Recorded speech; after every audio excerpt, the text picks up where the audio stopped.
Hi friends, welcome to TM Rainbow's Kitchen. நாம் இன்னைக்கு எல்லாருக்குமே ரொம்பவே பிடிச்ச மாதிரி சிக்கன் சுக்கா தான் எப்படி செய்கிறதுன்னு பார்க்க போகிறோம். இதை செய்யறதும் ரொம்பவே ஈஸி. பிகினர்ஸ் கண்டிப்பாக இந்த ரெசிபியை ட்ரை பண்ணி பாருங்கள். இதோட டேஸ்ட்டும் அட்டகாசமான சுவையில் இருக்கும். சுக்கா பண்ணுறதுக்கு முதல்ல ஒரு கடாயை எடுத்துக்கோங்க. அதில் 2லேருந்து 3 ஸ்பூன் ஆயில் சேர்த்துக்கோங்க. ஆயிலுக்கு பதிலாக நல்லெண்ணெய், தேங்காய் எண்ணெய் கூட நீங்கள் சேர்த்துக்கலாம். எண்ணெய் நல்லா சூடானதுக்கப்புறம் மீடியம் சைஸில் 2 பெரிய வெங்காயத்தை நீல வாக்கில் கட் பண்ணிவிட்டு சேர்த்துக்கோங்க. சிக்கன் கூட இந்த வறுத்த வெங்காயம் சேர்த்து சாப்பிட உங்களுக்கு பிடிக்கும்னா 3லேருந்து 4 வெங்காயம் வரைக்கும் நீங்கள் சேர்த்துக்கலாம். நாம் செய்ய போகிற இந்த சிக்கன் சுக்காக்கு இந்த வெங்காயம் தான் நல்ல ஒரு ஃப்ளேவரையும் டேஸ்ட்டும் தரும். மீடியம் ஃப்ளேமில் 5 நிமிஷம் இது போல் நல்லா வதக்கி விட்டுட்டே இருங்க. வெங்காயம் பார்த்தீங்கன்னா இந்தளவுக்கு நல்லா வதங்கி பொன்னிறமாக மாறி இருக்கணும். இந்த ஸ்டேஜில் அடுப்பை ஆஃப் பண்ணிடுங்க. இப்போ ஒரு பாத்திரத்தில் 1/4 கிலோ சிக்கனை நல்லா க்ளீன் பண்ணிவிட்டு சேர்த்துக்கோங்க. நீங்கள் அதிகமான அளவில் சுக்கா செய்கிறது போல் இருந்ததுன்னா நம்ம சேர்த்துருக்க பொருட்களோட அளவையும் அதிகம் பண்ணிக்கோங்க.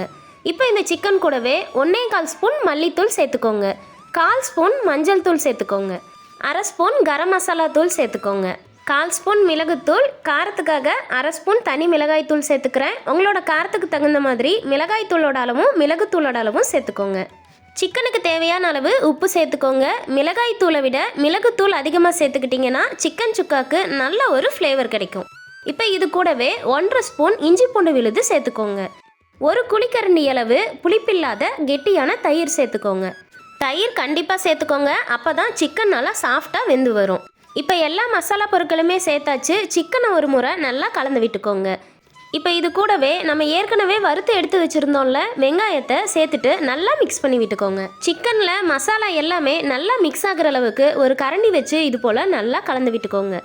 இப்போ இந்த சிக்கனை 1 மணி நேரத்துலேருந்து 2 மணி நேரம் நல்லா ஊற வச்சு எடுத்துக்கோங்க. இப்போ ஒரு அடிக்கனமான கடாயை எடுத்துக்கோங்க. அதில் 2லேருந்து 3 ஸ்பூன் ஆயில் சேர்த்துக்கோங்க. சிக்கன் சுக்காவை பொதுவாகவே நல்லெண்ணெயில் செஞ்சிங்கன்னா டேஸ்ட் ரொம்பவே சூப்பராக இருக்கும். இப்போ எண்ணெய் நல்லா சூடானதுக்கப்புறம் தாளிப்புக்காக ஒரு சின்ன துண்டு பட்டை சேர்த்துக்கோங்க, 2 கிராம்பு மட்டும் சேர்த்துக்கோங்க. இப்போ நம்ம ஊற வச்சு எடுத்து வச்சுருந்தோம்ல அந்த சிக்கனை இப்போ இந்த எண்ணெயிலேயே சேர்த்துக்கோங்க. நம்ம மசாலா பொருட்கள் எல்லாமே சேர்த்து சிக்கன் கூட 1 மணி நேரம் நல்லா ஊற வச்சு எடுத்துருக்கோம். அதனால் இப்போ எந்த மசாலா பொருட்களுமே சேர்க்க வேண்டிய அவசியம் இல்லை. இப்போ கரண்டி வச்சு ஒரு முறை நல்லா கலந்து விட்டுக்கோங்க. இந்த ஸ்டேஜில் உப்பு காரம் சரி பார்த்துக்கோங்க. மசாலா பொருட்கள் தயிரெல்லாம் சேர்த்துட்டு எந்த அளவுக்கு சிக்கனை நல்லா ஊற வைக்கிறீங்களோ அந்தளவுக்கு சிக்கன் சுக்கா ரொம்பவே டேஸ்டியாக கிடைக்கும்.